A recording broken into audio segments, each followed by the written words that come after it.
Bonjour à tous. Alors aujourd'hui, on va parler d'un des films les plus attendus de ce mois de juin avec Cruella, interprété par la sublime Emma Stone. Alors c'est une réalisation de Craig Gillespie qui avait fait l'excellent Moi de Tonya en 2018 avec Margot Robbie. Alors il faut savoir déjà que le personnage de Cruella, il a été créé dans les années 50 par Dodie Smith. Et ce film est un peu le préquel du film d'animation Les 101 Dalmatiens qui était sorti en 1961. Donc voilà, on va connaître la genèse de Cruella. Donc, dans ce film, on va retrouver Estella, une petite escroc, voilà, qui est avec deux potes.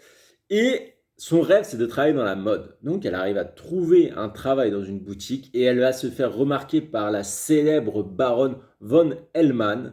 Et voilà, que va-t-il advenir par la suite? Comment ce personnage de Cruella va voir le jour? C'est tout ce qu'on va découvrir. Alors vous avez l'habitude, si vous aimez la vidéo, n'hésitez pas à mettre un petit pouce bleu, ça soutient la chaîne et à vous abonner, il y a des critiques qui sortent régulièrement. Donc rentrons dans le vif du sujet. Alors c'est vrai que j'étais content déjà que ce film sorte au cinéma et pas directement sur Disney+, comme Disney a fait pour Raya par exemple, ou Luca, ou même Soul. Mais bon, Soul, les cinémas étaient fermés, donc ça peut se comprendre. Donc voilà, directement au cinéma, c'est cool. Et c'est vrai que ça aide à profiter du film qui est très visuel. Alors, j'avais pas énormément de souvenirs des 101 Dalmatiens. C'est vrai que j'ai vu le film d'animation quand j'étais jeune. Mais je me rappelais d'une chose, c'était le personnage de Cruella. Et oui, c'est un personnage qui est assez fort. C'est un méchant mythique dans les films d'animation classiques Disney en tout cas.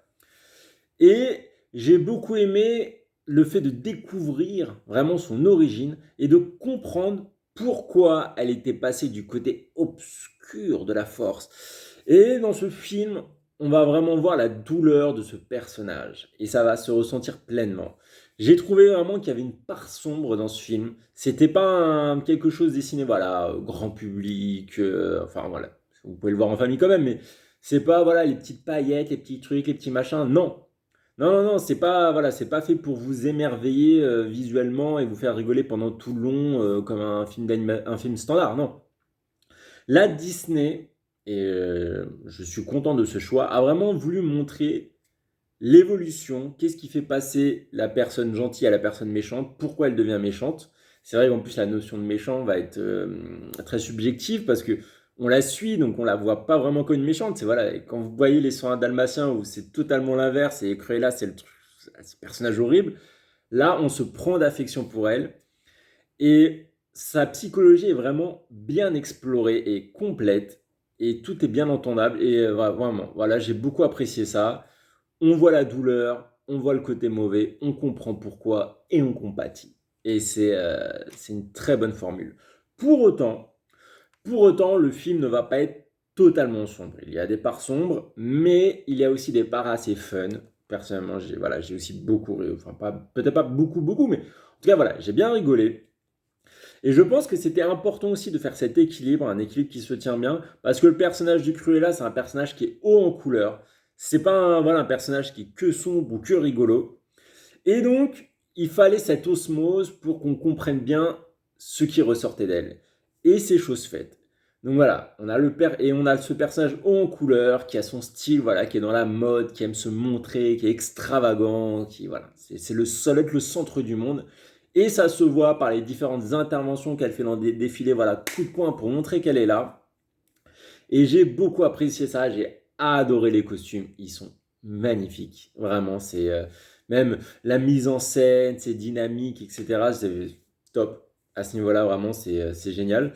Et, bien entendu, pour faire un grand personnage de Cruella, il fallait une grande actrice, et c'est le rôle de Emma Stone. Et Emma Stone, voilà, on la connaît, elle a fait plein de films, voilà, son bilan, donc je sais pas pourquoi c'est le premier qui me vient en tête, bref, c'est peut-être pas le premier qui vous viendra, vous n'hésitez pas à mettre en commentaire votre film préféré d'Emma Stone d'ailleurs. Et donc, Emma Stone, bah, elle fait ce rôle à la perfection. Voilà, c'est que ce soit dans les moments où elle est impertinente, les moments où elle est grandiose, les moments où elle doit être discrète quand elle est plus en mode Estella, c'est voilà, c'est complet et j'ai vraiment adoré sa performance. Le casting secondaire aussi est fantastique. Vous avez par exemple Emma Thompson. Alors Emma Thompson, grande actrice, elle aussi, grande actrice britannique. Et il fallait bien une grande Emma Thompson pour contrer, entre guillemets, le charisme d'Emma Stone. Voilà, le duel des Emma. Et ouais, donc voilà, donc Emma Stone qui est un peu la nouvelle vague, entre guillemets, en tout cas dans le film, hein, qui est vraiment la nouvelle vague qui arrive, qui veut s'imposer. Emma Thompson, qui est celle qui est en place, qui a son domaine, qui veut pas le lâcher. Et c'est une actrice charismatique qui arrive vraiment à interpréter ça, et ce qui fait qu'on a un duel vraiment très puissant. Et j'ai beaucoup aimé. Après, on a d'autres rôles qui sont encore plus secondaires. Je pense par exemple à Mark Strong, acteur que j'apprécie beaucoup. Et il y a aussi les compagnons d'Emma Stone, donc les compagnons de Cruella, joués par Joel Fry et Paul Walter Hauser, Paul Walter Hauser que vous avez pu retrouver dans le cas Richard Well, avec un film de Clint Eastwood, excellent d'ailleurs. Et les deux, voilà, vont apporter un côté un peu plus, voilà, famille, fun, etc. C'est pas mal du tout. Vraiment, ils vont apporter beaucoup de positif. Et j'ai énormément aimé ça. C'est vraiment niveau casting, honnêtement, on fera de la perfection. Je dois même dire qu'on l'atteint. Honnêtement, on l'atteint. Après, voilà, l'histoire, elle est riche. Le film dure plus de 2 heures, mais ça passe très vite.